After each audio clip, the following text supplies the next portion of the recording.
Bismillahirrahmanirrahim. Assalamualaikum warahmatullahi wabarakatuh. Alhamdulillah wa syukurillah wa ni'matillah la haula wa la quwata illa billah. Asyhadu an la ilaha illallah wahdahu la syarikalah wa asyhadu anna Muhammadan abduhu wa rasuluh la nabiyya ba'dah. Allahumma sholli ala sayyidina Muhammad wa ala ali sayyidina Muhammad kama shallaita ala Ibrahim wa ala ali Ibrahim fil alamina innaka Hamidum Majid. Qala rabbi shrah li sadri wa yassir li amri wahlul 'uqdatam min lisani yafqahu qawli amma ba'du. Mahasiswa sekalian yang berbahagia, alhamdulillah Pak Ali sehat sama keluarga di Metro. Tidak ada kendala apapun. Di rumah saja, makan, tidur, baca. Mudah-mudahan mahasiswa semua dimanapun Anda berada dalam kondisi sehat juga. Amin, amin, Allahumma amin. Selanjutnya, instruksi dari kampus, kita tetap harus menjalankan perkuliahan. Berhubung situasinya masih corona ini, maka dengan terpaksa, dengan segala keterbatasan, kita harus kuliah online. Mudah-mudahan niat kita ini, niat thalabul ilmi yang selalu dapat ridho dari Allah Subhanahu wa Ta'ala. Baik, langsung saja bahwasanya minggu-minggu yang lalu kita telah masuk pada mata kuliah psikologi umum. Pada kesempatan hari ini Pak Ali ingin membahas bab 4, yaitu tentang gejala jiwa. Seperti yang telah kita ketahui bahwasanya mempelajari jiwa itu tidak serta-merta bisa langsung mempelajari jiwanya, akan tetapi mempelajari gejala-gejalanya. Nah, dalam buku Abu Ahmadi yang masih kita rasum itu, bahwasanya gejala jiwa dikelompokkan menjadi 4, yang wallahu alam sebenarnya kalau ngomong jiwa ini memang selalu berubah. Tapi sampai hari ini disepakati atau diterima oleh khalayak ramai bahwasanya gejala jiwa itu dibagi 4 kelompok, yaitu kognitif, jiwa pengetahuan, gejala kenal, mengetahui. Ada juga emosi, gejala emosi, perasaan, suka, duka. Ada juga konasi, kemauan. Dan ada juga gejala campuran, seneng, lelah, jadi kelelahan, susah, jadi kesusahan. Namun pada kesempatan saat ini kita akan membahas tentang yang pertama, yaitu gejala kenal atau kognis. Sering kita dengar kata-kata kognisi itu adalah kemampuan otak atau pengetahuan yang ada di dalam kerangka otak. Jadi bukan pada kerja. Nah, gejala kognis ini atau gejala kenal ini juga dibagi menjadi 9 menurut buku Abu Ahmadi itu. Yang pertama, kenal atau tahu itu dari penginderaan dan pengamatan, indra ya. Pengamatan, mengamati setelah melihat, terus mengamati, terus mereproduksi dan mengasosiasi. Mereproduksi itu mengeluarkan kembali apa yang sudah ada, dikonsletin. Mengasosiasi, menggabungkan. Satu contoh, berhitung pertama 1 sampai 9 usia di bawah 4 tahun, nanti masuk ke jenjang TK, ada tambahan 11, 12 sampai 20 dijadikan satu menjadi asosiasi, termasuk gejala kenal. Yang selanjutnya adalah ingatan atau memori. Memori, pernah melihat, disimpan di otak. Katanya di otak ya. Yang penting ada sesuatu, kita pernah menyimpan sebuah ingatan. Yang selanjutnya berfantasi atau berhayal. Berhayal itu juga termasuk gejala kenal. Menghayalkan makanan bisa, pengetahuan bisa. Seorang monter dia berhayal tentang sebuah susunan kendaraan atau engineering, maka dia setelah berhayal mengetahui termasuk itu adalah gejala kognis atau gejala kenal atau pengetahuan. Yang selanjutnya berpikir, mengolah otak, intelijensi, kecerdasan, kecepatan menerima, mencari solusi, itu intuisi, kata hati. Yang selanjutnya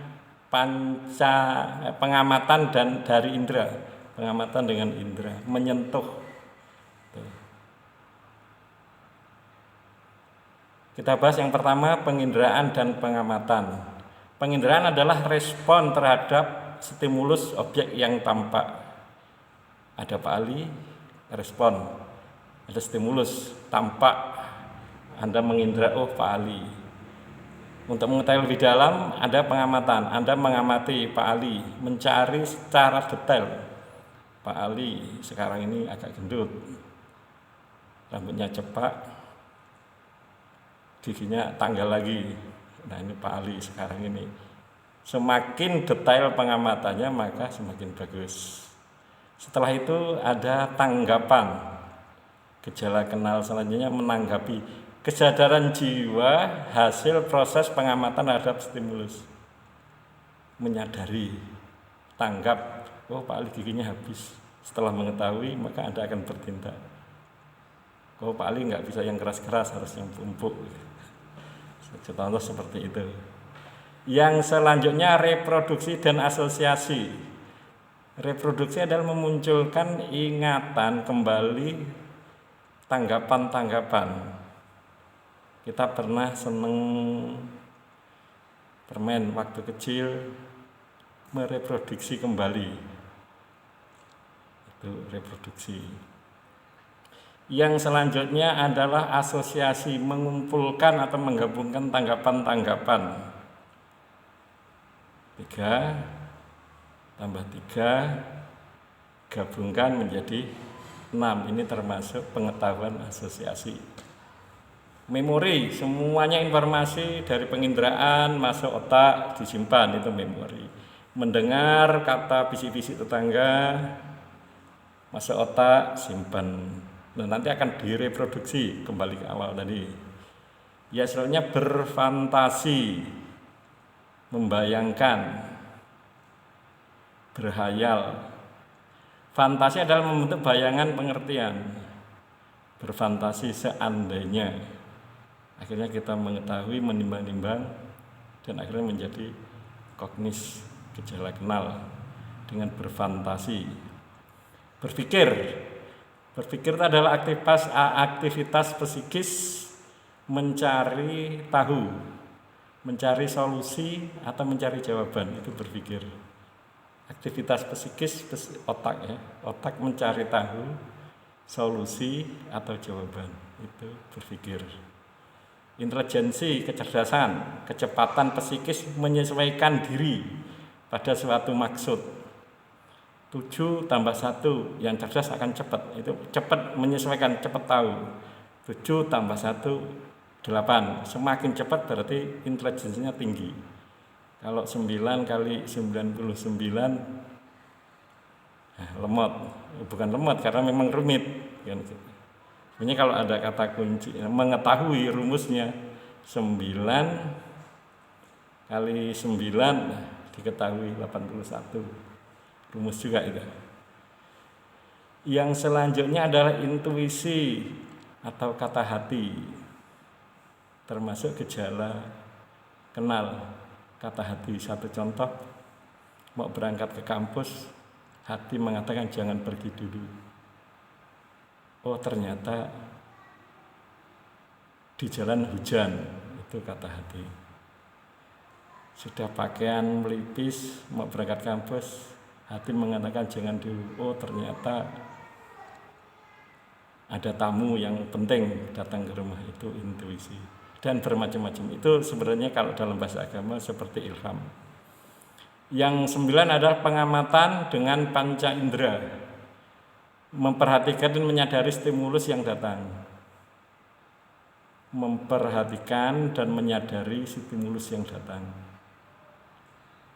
Cewek lewat, kita lihat stimulus, kita memperhatikan.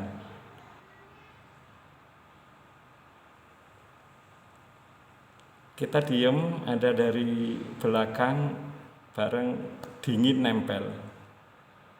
Kita yang bayangkan adalah dingin ini pisau, karena pengalaman mereproduksi kalau yang dingin-dingin ditempelkan dengan panca indera yang disebut alat perasa ini adalah kulit.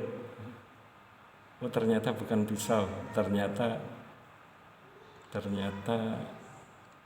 sendok. Demikianlah saudara-saudara sekalian, sekilas tentang gejala kognis, gejala kenal. Lebih detail bisa dibaca pada waktu ngeresum, dan sekiranya ada sesuatu yang ingin didiskusikan, maka pada kesempatan ini kita diskusikan. Ada tanggapan, kami persilakan. Bisa lewat video atau pesan suara atau chat. Saya rasa cukup sekian untuk sebagai pengantar. Saya akhiri. Assalamualaikum warahmatullahi wabarakatuh. Nanti pada pukul 3:30 kita absen. Terima kasih.